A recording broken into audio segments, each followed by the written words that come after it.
നോക്കൂ ഗൈസ്, പല ജിമ്മിലും പലതരത്തിലുള്ള മെഷീൻസാണുള്ളത്. പല കമ്പനിയുടെ മെഷീൻസാണ്. എല്ലാ മെഷീൻ്റെയും ഫിറ്റിംഗ് പൊസിഷനും ഡിഫറെൻ്റ് ആണ്.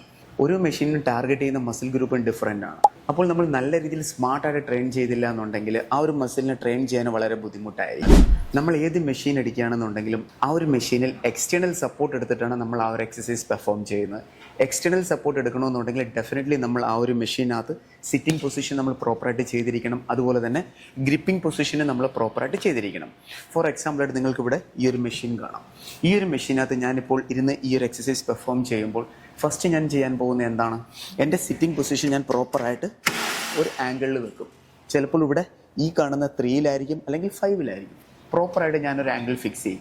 അതേപോലെ തന്നെ ഗ്രിപ്പിംഗ് പൊസിഷൻ ഞാൻ പ്രോപ്പറായിട്ട് ഫിക്സ് ചെയ്യും. ഞാനിവിടെ ലാറ്റ്സിനെയാണ് ഫോക്കസ് ചെയ്യുന്നുണ്ടെങ്കിൽ ഞാൻ ക്ലോസ് പിടിക്കും.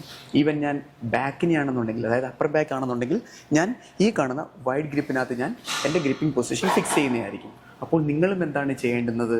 നിങ്ങളും ജിമ്മിൽ ഏത് എക്സസൈസ് പെർഫോം ചെയ്യുന്ന ഒരു വ്യക്തിയാണെങ്കിലും നിങ്ങൾ ആ ഒരു മെഷീനിൽ ഇരിക്കുന്നതിന് മുന്നേ തീർച്ചയായിട്ടും നിങ്ങൾ നിങ്ങളുടെ സിറ്റിംഗ് പൊസിഷൻ ഫിക്സ് ചെയ്തിരിക്കണം. പ്രോപ്പറായിട്ട് സിറ്റിംഗ് പൊസിഷൻ ഫിക്സ് ചെയ്താൽ നല്ല രീതിയിൽ നിങ്ങൾക്ക് എക്സ്റ്റേണൽ സപ്പോർട്ട് ലഭിക്കുന്നതായിരിക്കും.